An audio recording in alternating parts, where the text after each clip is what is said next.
Assalamualaikum. Dear student, I am Professor Muhammad Faraz Khan from Government Balatistan Islamic Degree College. Today we have discussed our new topic, that name is Bill of Exchange. This topic is related to ICOM Part 1 and BCom Part 1 in different colleges and universities.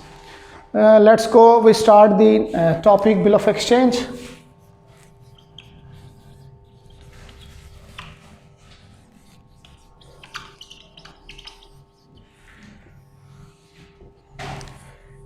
Bill of exchange, basically different types of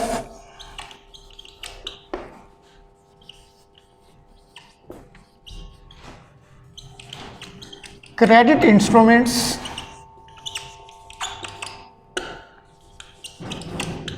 are used in the business activity. Bill of exchange basically instrument है जो लोगों को facilitate करता है in the absence of cash transaction.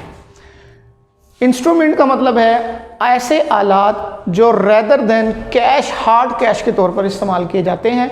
इसमें different categories आती हैं, जिनमें से एक कैटेगरी बिल ऑफ एक्सचेंज है, जिसके अंदर आप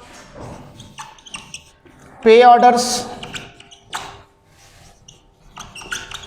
bank drafts,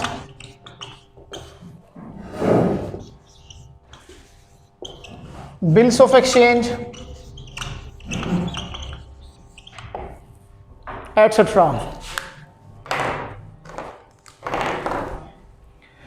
But today our topic is related to only bills of exchange. Bill of exchange मैं आपको दोबारा बताना चाहूँगा, bill of exchange इंस्ट्रूमेंट है जो क्रेडिट इंस्ट्रूमेंट कहलाता है, जिसके अंदर हम अपने कैश के अलावा कुछ ऐसी ट्रांजैक्शंस अपने करते हैं जिसके अंदर हमें कैश की जरूरत नहीं पड़ती, लेकिन ये कैश के इक्विवेलेंट कहलाता है। यानी क्रेडिट इंस्ट्रूमेंट कैश के इक्विवेलेंस कहला सकता है, जिसमें से एक है बिल ऑफ एक्सचेंज। अब बिल ऑफ एक्सचेंज बेसिकली क्या है? एक्सचेंज का मतलब है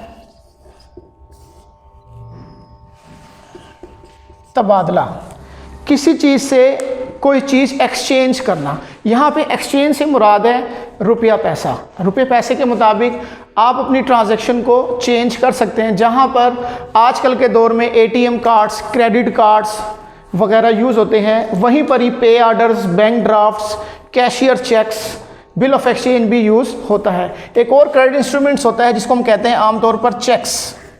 मेन जो 3 क्रेडिट इंस्ट्रूमेंट्स होते हैं, जिसमें पहले नंबर पर चेक आता है, दूसरे नंबर पर बिल ऑफ एक्सचेंज आता है, और तीसरे नंबर पर पे ऑर्डर, ड्राफ्ट्स, बैंक ड्राफ्ट्स वगैरह या बैंकर्स चेक वगैरह। लेकिन हमारा टॉपिक क्योंकि हम डिस्कस कर रहे हैं बिल ऑफ एक्सचेंज के ऊपर, तो हम बिल ऑफ एक्सचेंज को ही आगे लेके चलेंगे।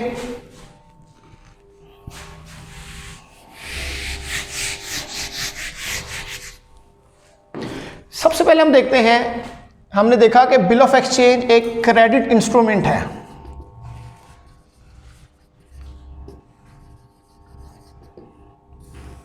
बिल ऑफ एक्सचेंज एक क्रेडिट इंस्ट्रूमेंट है जिसके तहत हम कैश के इक्विवेलेंट इसको यूज़ करते हैं। इसके अंदर क्या होता है, पहले ज़माने में जब हम कैश ट्रांजैक्शन किया करते थे तो उस वक्त कुछ बिजनेसमैनों ने ये डिसाइड किया कि हम अपना कुछ माल सेल बढ़ाने के लिए उधार भी बेचेंगे।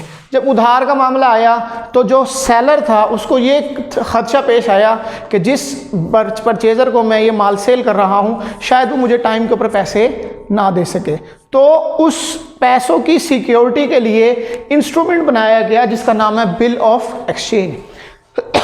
यानी कि क्रेडिट इंस्ट्रूमेंट बनाया गया जो कैश के तौर पर इस्तेमाल हो रहा है, जिसमें फ़र्ज़ करें कि अगर आप किसी को सेल करते हैं 1 लाख रुपीस की, किसी को अगर आप सेल करते हैं, अब परचेज करने वाला चाहता है कि मुझे ये 1 लाख रुपए की चीज़ें उधार मिल जाए, और सेल करने वाला चाहता है कि मैं ये माल नकद में बेचूं, या जिसको मैं माल सेल कर रहा हूं उसकी क्रेडिबिलिटी क्या है, क्या वो मुझे टाइम के ऊपर पैसे पे कर देगा, क्या वो डिफ़ॉल्ट तो नहीं कर देगा, क्या वो मेरे पैसे लेकर भाग तो नहीं जाएगा। उस चीज़ से बचने के लिए पाकिस्तान के अंदर और पूरी दुनिया के अंदर एक इंस्ट्रूमेंट यूज़ किया जाता है जिसको कहते हैं बिल ऑफ एक्सचेंज। ये बिल ऑफ एक्सचेंज जो है वो एक गारंटी है कि जो 2 पार्टीज़ के दरमियान में मिनिमम ट्रांजैक्शंस हुई है उसको सिक्योर करने के लिए एक बिल ऑफ एक्सचेंज तरतीब दिया जाता है, जिसकी एक लीगल हैसियत है। अब सबसे पहले हमने देखा ये क्रेडिट इंस्ट्रूमेंट है। सेकंड नंबर पे हम देखते हैं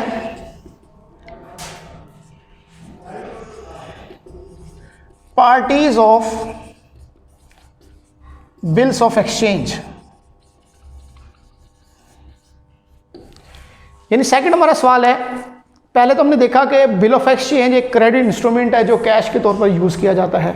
दूसरे नंबर पे हमने देखा कि बिल ऑफ एक्सचेंज की पार्टीज कितनी हो सकती हैं। तो हमारी करंट सिचुएशन के अंदर मैक्सिमम 3 पार्टीज इसके अंदर इन्वॉल्व हैं।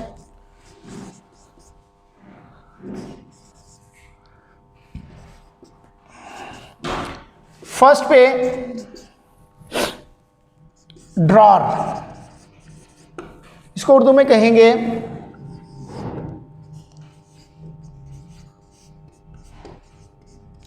बिल जारी करने वाला। सेकंड है ड्राई, जिसको कहेंगे बिल की रकम कबूल करने वाला। और तीसरे नंबर पे आएगा पेई, बिल की रकम वसूल करने वाला। आमतौर पर यह देखा जाता है कि जो बिल जारी करता है और जो बिल कबूल करता है ये 2 ही पार्टीज होती हैं, लेकिन सम टाइम ऐसे होता है कि जो बिल कबूल करता है वो कबूल करने के बाद जब ड्रार को पे करता है तो ड्रार अपने बिहाफ पर ये बिल किसी को दे देता है, जो हम आगे जाके डिस्कस भी करेंगे सिचुएशंस वगैरह। इसमें जो अल्टीमेट एक ख़ास अरसा गुजरने के बाद अल्टीमेट जो पैसे रिकवर करने के लिए जाता है, इस बिल को शो करा के उसको पे ही कहते हैं। यानी कि जिसको बिल की पेमेंट एंड पे की जाए, जो करे ना की जाए, वो क्या कहलाएगा? पे ही कहलाएगा। अब हम पहले डिस्कस करते हैं ड्रार। ड्रार का मतलब है बिल जारी करने वाला। बिल का मतलब क्या है? Bill of exchange. ये क्रेडिट इंस्ट्रूमेंट है, दोबारा रिमेंबर कर लें, ये क्रेडिट इंस्ट्रूमेंट है जो जारी किया जाता है। तो इसके अंदर जो ड्रार है, आमतौर पर ड्रार को सेलर भी कहते हैं, यानी जो बिल जारी करता है उसी ने बेसिकली चीज़ें फरोख्त की होती हैं, और वही एक गारंटी के तौर पर क्रेडिट इंस्ट्रूमेंट जारी करता है जिसके ऊपर, जिसको हमने इसने सेल की है, जिसका नाम परचेजर है। परचेजर्स को ये नाम पर बिल ड्रा करता है और उससे रिटर्न हालत के अंदर ये ले लेता है कि आपने मुझसे इस डेट को इतनी मालियत, इतनी क्वांटिटी परचेज कर ली है और आपके और मेरे म्यूचुअल अंडरस्टैंडिंग के मुताबिक ये टाइम डिसाइड हुआ है और आप मुझे इतने दिनों में ये पेमेंट देने के पाबंद हैं। जब हम पेमेंट देने के पाबंद होते हैं तो हम उसको लिख कर दे देते हैं, यानी कि परचेजर उसको लिख कर दे देता है कि भाई मैं आपकी ये पेमेंट देने का इतने दिनों के बाद पाबंद हूँ। अब बात आ जाती है पेई। पेई का मतलब बेसिकली क्या है कि जो सेलर है, जिसने माल फरोख्त किया है, अब इसने ख़ास अरसे के बाद इस बिल की पेमेंट को वसूल करने जाना है। अब ये खुद जाएगा तो ये बेसिकली सेलर ही पेई कहलाएगा। अगर ये अपने बिहाफ पर किसी ABCD नामी बंदे को भेजेगा पेमेंट वसूल करने के लिए, तो वो क्या कहलाएगा? पे ही कहलाएगा। तो मैं दोबारा रिपीट कर रहा हूँ, बिल ऑफ एक्सचेंज के अंदर सबसे पहले क्रेडिट इंस्ट्रूमेंट कहलाता है। सेकंड नंबर पर इसकी डिफरेंट पार्टीज़ हैं। उन पार्टीज़ में पहले नंबर पर ड्रार है, दूसरे नंबर पर ड्राई है, तीसरे नंबर पर पेई है। ठीक है,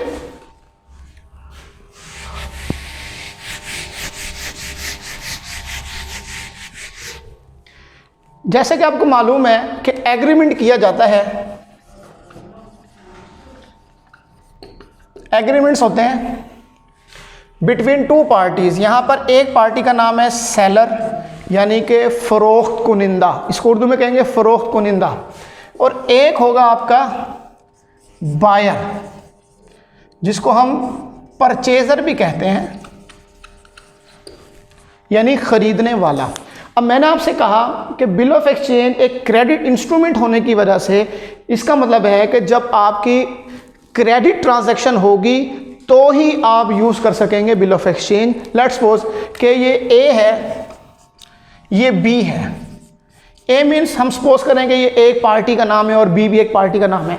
फ़र्ज़ करो कि B ने A से कोई चीज़ परचेज की है जिसकी मालियत 1000 है। अब इसने जब माल परचेज किया, लेकिन B ने A को नकद पैसे दे दिए। अब अगर नकद पैसे दिए तो हमने बिजनेस ट्रांजैक्शन क्या पास करनी है? Cash debit, cash account debit और सेल्स अकाउंट क्रेडिट। ये जर्नल एंट्री पास हो गई 1000 रुपीज़, हम सपोज कर लेते हैं कि उसने नकद ट्रांजैक्शन किया 1000 की, और इसने चीज़ परचेज की, इसने एंट्री पास की होगी परचेज अकाउंट डेबिट और कैश अकाउंट क्रेडिट।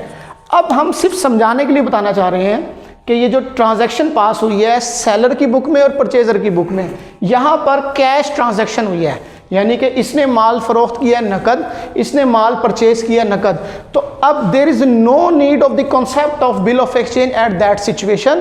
क्यों? क्योंकि यहाँ पर खरीदार ने और फरोख्तकार ने जो चीज़ डिसाइड की थी उसके एवज उन्होंने पैसे लेन देन कर लिया है, तो इसके मुताबिक तो बिल ऑफ एक्सचेंज बिल्कुल भी यूज़ नहीं होगा। अब समझाने का मकसद क्या है? समझाने का मकसद यह है कि बिल ऑफ एक्सचेंज उस वक्त यूज़ किया जाएगा जब आपकी ए और बी जो दोनों पार्टीज़ हैं उनके दरमियान में क्रेडिट ट्रांजैक्शन होगी, यानी कि उधार ट्रांजैक्शन होगी। तो हम शुरू करते हैं, उधार ट्रांजैक्शन कैसे करेंगे।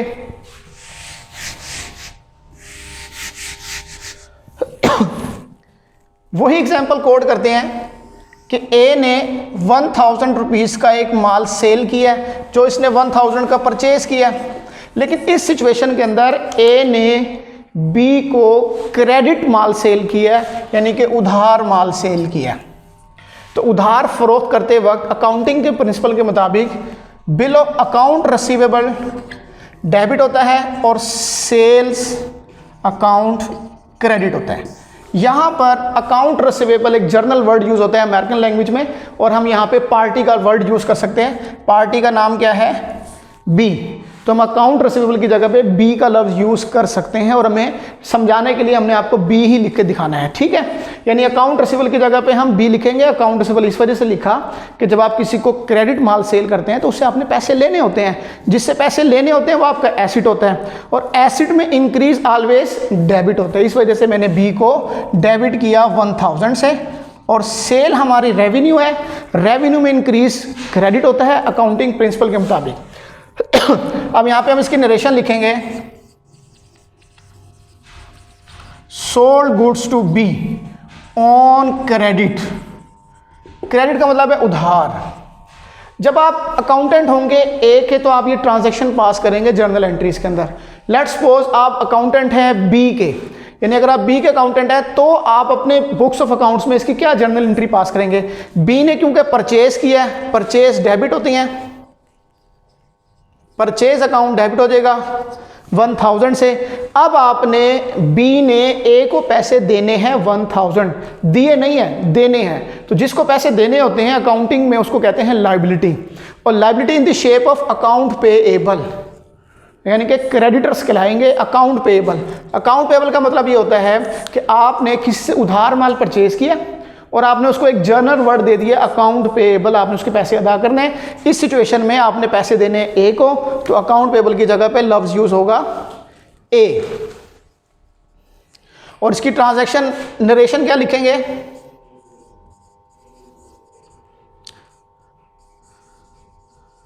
बॉट्स गुड्स फ्रॉम ए से चीज़ें उधार खरीदी।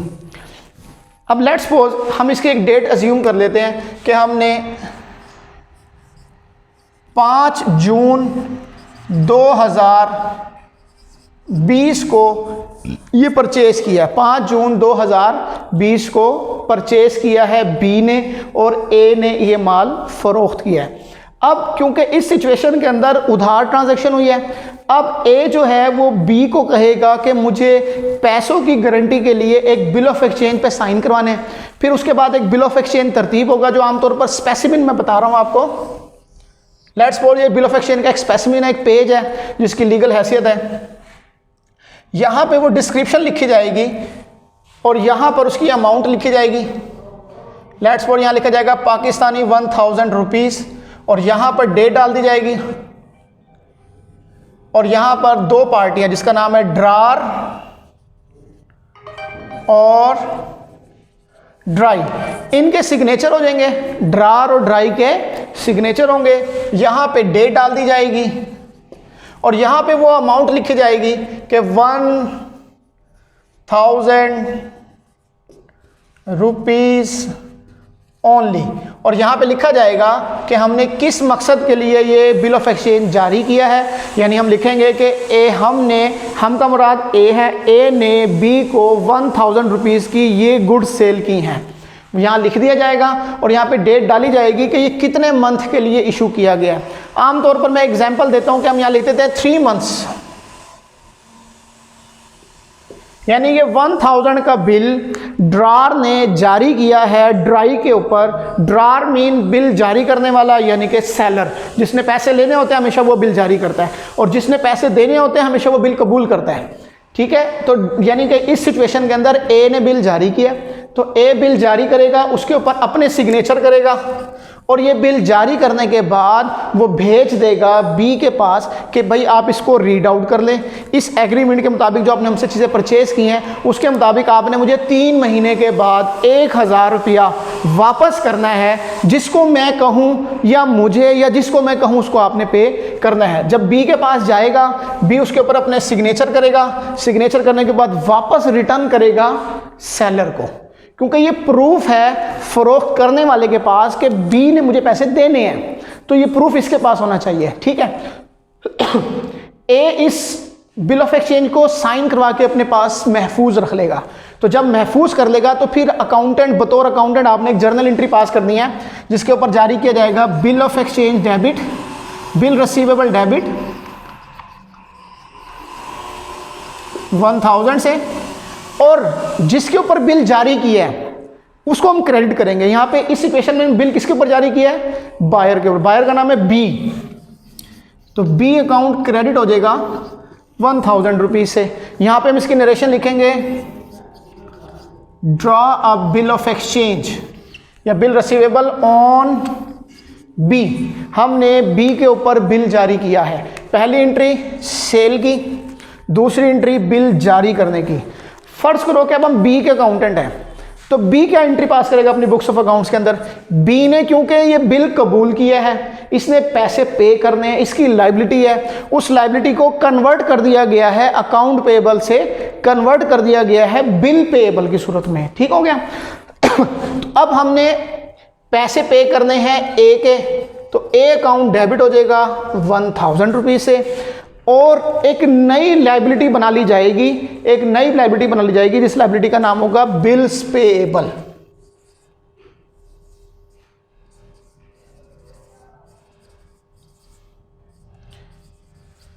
$1000, और इसकी नरेशन की जाएगी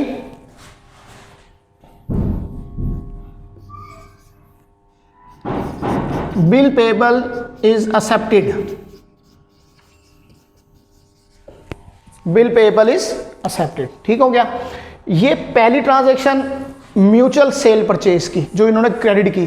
सेकंड ट्रांजैक्शन जब इन्होंने माल फरोख्त किया था तो उस पर एक डिसाइड किया था कि हम इतने दिनों के बाद इतने पैसे आपको देने के पाबंद होंगे, जिसके ऊपर एक बिल जारी हुआ, जिसके ऊपर बिल जारी करने की सेलर ने एंट्री पास की बिल रिसीवेबल डेबिट और बी क्रेडिट, जबकि बी ने बिल कबूल किया, इसने एंट्री पास की ए डेबिट और बिल पेएबल क्रेडिट। अब मैं आपको एक लॉजिकल पॉइंट बता रहा हूं जो आपने हमेशा याद रखना है।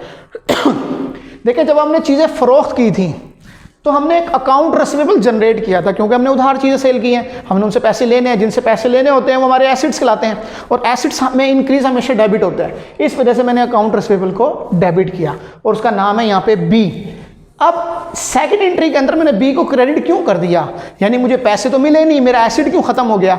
यानी यहाँ पे मैं एसिड को डेबिट कर रहा हूँ, उसी एसिड को मैं यहाँ क्रेडिट कर रहा हूँ। उसकी वजह यह है कि अब आप अकाउंट रिसीवेबल को कन्वर्ट कर रहे हो एक पेपर डॉक्यूमेंट में जिसका नाम है बिल रिसीवेबल। यानी कि जो बी है उसने अपने नाम को ख़त्म करके एक लिख कर दे दिया, एक डॉक्यूमेंट लिख कर दे दिया जिसका नाम है बिल रिसीवेबल। ठीक है? यानी ये एसिड अब कन्वर्ट हो गया बिल रिसीवेबल में। इसी तरह से अगर हम बी की तरफ देखते हैं तो बी ने अपनी लाइबिलिटी शो की थी ए को, अब सेकंड एंट्री में इसने अब उसी लाइबिलिटी को डेबिट करके ख़त्म कर दिया और एक नई लाइबिलिटी जनरेट कर ली जिसका नाम रखा बिल पेएबल। ठीक हो गया? अब हम तीसरी ट्रांजैक्शन में बात करते हैं। हमने यहाँ देखा कि 5 जून को हमने उससे एक बिल साइन करवाया है, इसने भी सेम डेट डालनी है। बिल डिसाइड हुआ कि बिल जारी हुआ है 3 मंथ्स के लिए, तो अब हम सबसे पहले कैलकुलेट करेंगे कि 5 जून से 90 दिन ऐड करेंगे, तो 5 जुलाई 5 अगस्त और 5 सितंबर, यानी according to written agreement of bill of exchange there is time period for payment is 3 months, यानी 90 डेज। हम कैलकुलेट किया 5 जून से 5 जुलाई 1 मंथ, 5 अगस्त 2nd मंथ और 5 सितंबर 90 डेज हो जाएंगे। इसके अंदर एक टेक्निकल पॉइंट हो रहा है, डे ऑफ ग्रेस, यानी ग्रेस पीरियड। ग्रेस पीरियड ये आमतौर पर 3 डेज का होता है, जो दिया जाता है सेलर की तरफ से बायर को, यानी कानून के मुताबिक उसको मजीद मोहलत दी जाती है 3 दिन की, कि वो उसकी पेमेंट मजीद 3 दिन लेट कर सकता है। अगर उसने 90 दिन तक पेमेंट नहीं की तो रसूल के मुताबिक उसको 3 दिन मजीद मोहलत दी जाएगी। सेलर ने मोहलत देनी है बायर को, उस 3 दिन की मोहलत को हम कहते हैं ग्रेस पीरियड या डे ऑफ ग्रेस। ठीक हो गया। अब 5 सितंबर की जगह पे हम 8 सितंबर को उनसे रब्ता करेंगे। तो 8 सितंबर को 2020 को हमारा नुमाइंदा यानी ए का नुमाइंदा या ए बसाते खुद बी के पास जाएगा और उनको कहेगा कि भाई ये बिल है, ये बिल अपने पास वापस ले लें और इसके बस मुझे कैश एग्रीमेंट के मुताबिक पे कर दें। तो तीसरी एंट्री होगी कि ठीक 90 दिनों के बाद 3 दिन ग्रेस पीरियड डाल के ए बिल लेके जाएगा बी के पास और बी को पेमेंट करने के लिए मजबूर करेगा कि ये आपका बिल आपने एक्सेप्ट किया है, इसके बाद मुझे पेमेंट कर दें। तो वो पेमेंट वसूल करेगा, एंट्री पास करेंगे कैश डेबिट और bill receivable account credit 1000 rupees है। अब यहाँ पे एक लॉजिक पॉइंट है कि यहाँ पर बिल रिसीवेबल क्रेडिट क्यों किया गया। बिल रिसीवेबल इस सेकंड एंट्री के अंदर एसिड है जो रिप्लेस हुआ अकाउंट रिसीवेबल की बस। ये एक एसिड है, उस एसिड को एक ख़ास अरसे के बाद पैसे लेकर, पैसे भी एसिड है, कैश भी एसिड है, यानी इस एसिड के इवज़ इसको ख़त्म किया गया है। तो बिल रिसीवेबल क्योंकि एसिड डेबिट था, इसको ख़त्म करने के लिए क्रेडिट किया, तो ये डेबिट क्रेडिट आपस में कैंसिल हो जाएंगे और अल्टीमेट आपके पास कैश आ गया। ठीक है। तो इसकी नरेशन लिखेंगे,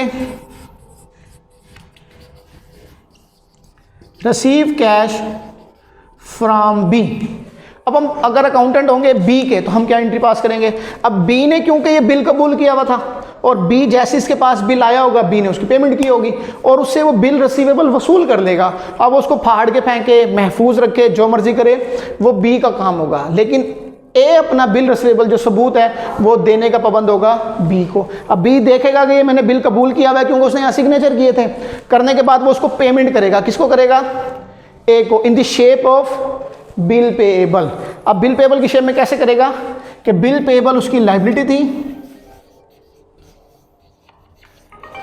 बिल्स पेएबल वो डेबिट कर देगा और कैश अकाउंट क्रेडिट करेगा 1000 रुपीज़ से। ठीक हो गया। अब 1000 रुपीज़ से कैसे पे करेगा? क्योंकि उसने 1000 का बिल कबूल किया था।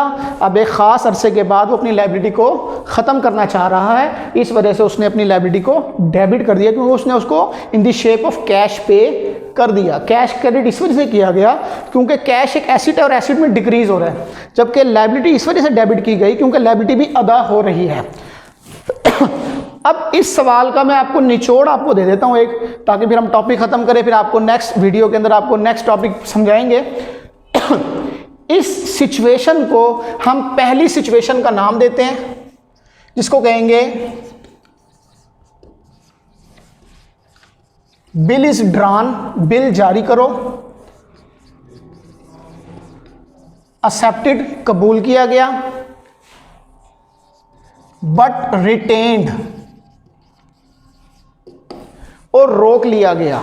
यानी ये जो मैंने आपको 3 जर्नल एंट्रियां सिखाई, ए की बुक में, बी की बुक में, इसको हम सिचुएशन का नाम देंगे बिल इज ड्रॉन, बिल जारी किया गया, बिल इज एक्सेप्टेड कबूल किया गया, एंड रिटेन। या रिटेन का मतलब है रोक के रखा, किसने? जिसने पैसे लेने थे। अब मैं आपको जर्नल अकाउंटिंग प्रिंसिपल के तहत एक टेक्निकल बात समझाने लगा हूं, जिसके तहत आप ये रियलाइज करेंगे। जो इस सवाल शुरू होने से पहले मैंने आपको एक कैश की ट्रांजैक्शन दी थी और मैंने ये भी कहा था कि ये कैश की ट्रांजैक्शन करने के बाद there is no concept, there is no need of bill of exchange. वो क्या थी एंट्री? इसने एंट्री पास की थी कैश अकाउंट डेबिट और सेल्स अकाउंट क्रेडिट, जबकि इसने एंट्री पास की थी